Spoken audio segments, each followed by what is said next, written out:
Once upon a very giggly morning, a kid named Max woke up to total chaos in his room, and not because of a mess. No, it was his three wildly different pets, Barky the dog, Whiskers the cat, and Tweet the bird, and they had plans. Barky, Goofy, Max. I'm ready to go chase some squirrels. Or my tail. Or your socks. Let's go. Max, half asleep, Barky, it's 6 a.m. Whiskers, fancy, ahem. I demand breakfast in a golden dish. Also, move over. The sunbeam is mine.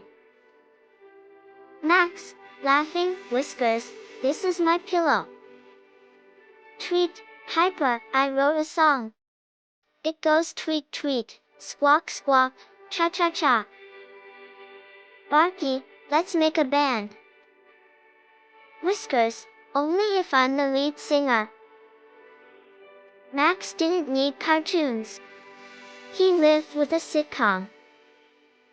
Max, okay, okay. You're all weird. But you're my kind of weird. And from that day on, Max learned that life with a dog, a cat, and a bird wasn't peaceful, but it was perfect.